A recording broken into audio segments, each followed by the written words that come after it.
हाँ, तो जैसा कि मैंने बताया आपको, अगर डेट ऑफ ड्राइंग नहीं दी कि हमने कैसे मतलब कि कब पैसा विड्रॉ किया है, तो हम ये एज्यूम करेंगे कि हमारे मिड ऑफ द पीरियड क्या किया है, ड्राइंग की हुई है, इसलिए हम उस पर क्या करेंगे, 6 महीने का ब्याज देंगे। तो 6 महीने का ब्याज कैलकुलेट किया जाएगा जब डेट ऑफ ड्राइंग नहीं दी हो। अब हम आते हैं एवरेज पीरियड मेथड पर।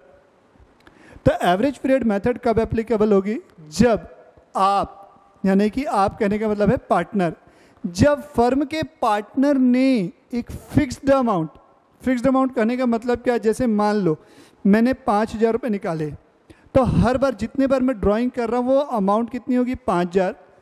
या जैसे मान लो मैंने 2,000 रुपये निकाले, तो हर बार वो क्या होगी, पूरे 2,000 रुपये ही होगी, यानी कि यहाँ अमाउंट फिक्स्ड है। और जो हमने एवरेज पीरियड अभी डिस्कस किया उसमें अमाउंट फिक्स्ड नहीं थी, अमाउंट में भी डिफरेंट, फिक्स्ड भी हो सकती है, कोई दिक्कत नहीं, लेकिन वहाँ अमाउंट क्या होती है, डिफरेंट होती है। तो यहाँ पर अपन बात करते हैं बिगिनिंग ऑफ ईच मंथ।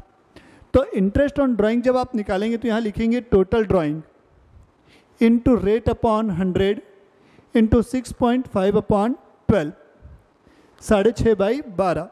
अभी आप लोग पूरे फॉर्मूले याद कर लेंगे, फिर इसका मैं लॉजिक आपको बताऊंगा। यहाँ 6.5 मतलब 6.5 क्यों हुआ है, मतलब उस पर कितने महीने का ब्याज लगेगा, 6.5 मंथ का। दूसरा है मिडिल ऑफ ईच मंथ, मैंने मतलब हर महीने की 15 तारीख को मान के चल रहा हूँ मैं, आप क्या कर रहे हो, पैसे विड्रॉ कर रहे हो, एक फिक्स्ड अमाउंट है, से 500 रुपये निकाल रहे हो, मतलब हर बार आप 500 रुपये ही विड्रॉ कर रहे हो। तो आपके ऊपर क्या होगा, फॉर्मूला क्या होगा, टोटल ड्राइंग, TD लिख रहा हूँ मैं टोटल ड्राइंग को, जो भी रेट ऑफ इंटरेस्ट दिया होगा वो रेट अपॉन 100 इंटू क्या होगा, 6/12। Case 3 end of each month, मतलब पहली बार जो आप पैसा विड्रॉ करोगे उस पर कितने महीने का लग रहा होगा, 11 महीने का ब्याज, क्योंकि भाई पहले महीने के लास्ट में निकाले हो, तो इस पहले महीने पे तो आपको कोई ब्याज देने की ज़रूरत नहीं है। तो एंड ऑफ ईच मंथ होगा तो ये क्या होगा, टोटल ड्राइंग, जितना आपने पैसा विड्रॉ किया, जो भी रेट होगी वो रेट अपॉन 100 हो जाएगा इंटू 5.5 डिवाइडेड बाय 12। ये किस केस में हुआ, मंथली ड्राइंग के बेस में।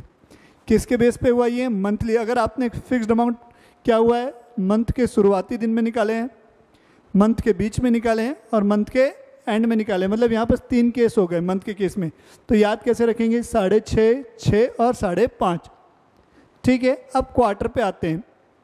तो बेटा क्वार्टर क्या होता है, क्वार्टर मतलब वो वाला क्वार्टर नहीं बोल रहा हूँ मैं, कई लोगों का ध्यान सीधा वही क्वार्टर पे जाता है। क्वार्टर मीन्स 3 महीने का पीरियड, मतलब साल में कितने क्वार्टर हो गए, 4 क्वार्टर हो गए। ठीक है भाई लोग ध्यान देना, क्वार्टर मतलब वो वाला क्वार्टर नहीं, ठीक है।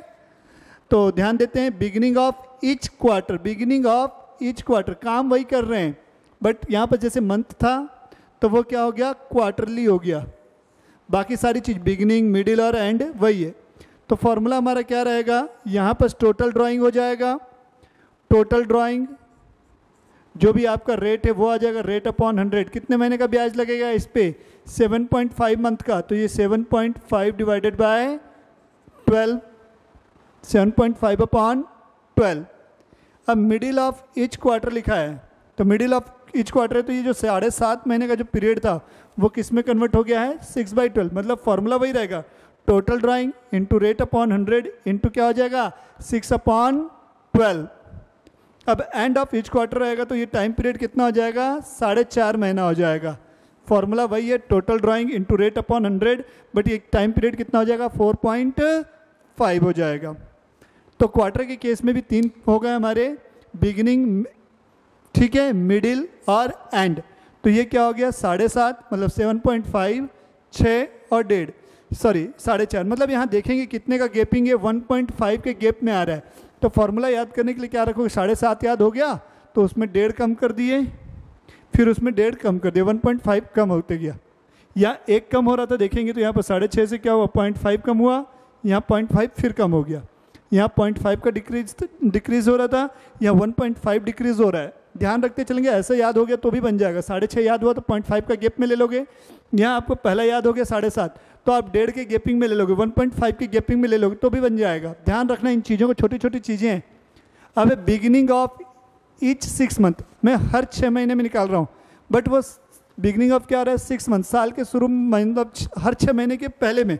मतलब अपन क्या हो गया, आप मान लो कैलेंडर ईयर है तो जनवरी, फरवरी, मार्च, अप्रैल, मई, जून, ठीक है। तो जून मतलब 1 जुलाई को आप पैसा निकाल लिए, उस केस में कितना हो जाएगा, यहाँ पर टाइम पीरियड होगा 3.5 महीना, 3.5/12। अब मिडिल ऑफ ईच 6 मंथ निकाल रहे हो तो यहाँ पर 3/12 हो जाएगा, और एंड ऑफ ईच 6 मंथ निकाल रहे हो तो यहाँ पर 2.5 हो जाएगा। मतलब यहाँ पर भी क्या हो रहा है, 0.5 का गैप है। मतलब बिगिनिंग ऑफ ईच मंथ और ईच 6 मंथ वाले में 0.5 का गैपिंग में ले लेना है, और बिगिनिंग ऑफ ईच क्वार्टर में क्या ले लेना है, आपको 1.5 का गैपिंग में ले लेना है। तो आज हमने पढ़ा इंटरेस्ट ऑन ड्राइंग के बारे में, फिर अपन ने पढ़ा फ्लक्चुएटिंग कैपिटल के बारे में, फिर अपन ने पढ़ा किसके बारे में, profit and loss appropriation account के बारे में। तो देखो बेटा, जब भी आप क्वेश्चंस बनाएंगे तो बनाने का तरीका जो होता है वो मैं बताऊंगा वो कैसे बनाना है, बट चीज़ों को समझना, मतलब क्वेश्चन की रीडिंग कैसे करनी वो इम्पॉर्टेंट है। अभी तो मैंने क्या हुआ, एज अ होल आपको लगभग सारे कंसेप्ट बता दिए, except manager commission, except divisible profit, ये 2 कंसेप्ट में क्वेश्चन के साथ आपको डिस्कस करूंगा। जैसे कि आप बुक देखेंगे तो बुक में जो भी है बेटा आपके एग्जाम्पल्स बोल लो या एक्सरसाइज के क्वेश्चन है वो चालू हो जाएंगे profit and loss appropriation account से। फिर कई बार ही प्रॉफिट एंड लॉस एप्रोप्रिएशन में क्या होगा, इंटरेस्ट ऑन कैपिटल निकालने में दिक्कत हो सकती है, इंटरेस्ट ऑन ड्राइंग निकालने में दिक्कत आ सकती है, क्योंकि आपने ये पढ़ा ही नहीं होगा तो आप इंटरेस्ट ऑन ड्राइंग डायरेक्ट कैसे बनाएंगे। तो इसलिए बेटा मैंने ये सारी चीज़ें अभी सिखाई हैं। तो जब मैं क्वेश्चन चालू करूँगा तो वो मेरे पढ़ाने का तरीका थोड़ा सा अलग होगा, मैं direct profit and loss appropriation से भी स्टार्ट नहीं करूँगा।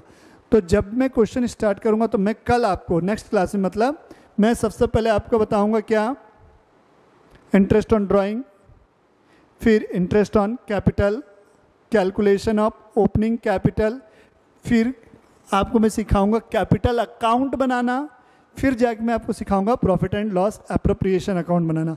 तो इस तरीके से आपको मैं क्या करूंगा, 1 बाय 1 सारी चीज़ें लेके चलूँगा। तो जो भी मैं क्वेश्चंस आपको करवाऊंगा TS गरेवाल की लेटेस्ट बुक से करवाऊंगा।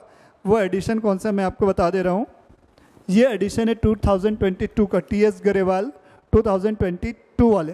तो जितने भी लोग स्टूडेंट हैं चाहे तो ये बुक परचेज कर लेंगे उस बुक से, या मैं कोशिश करूँगा इसका PDF कन्वर्ट करके अपने टेलीग्राम पे शेयर कर दूँ तो वहाँ से आपको मिल जाएंगे।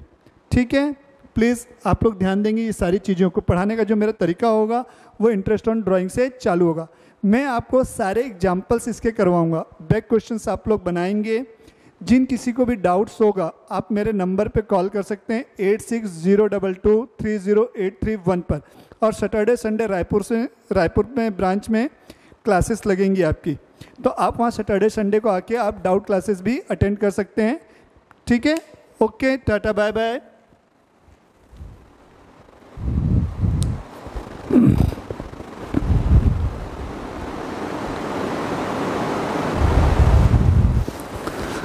तो लील बलाए सा कोई प्यारा कोई मासूम नहीं है, तुम जानो मेरी तुम्हें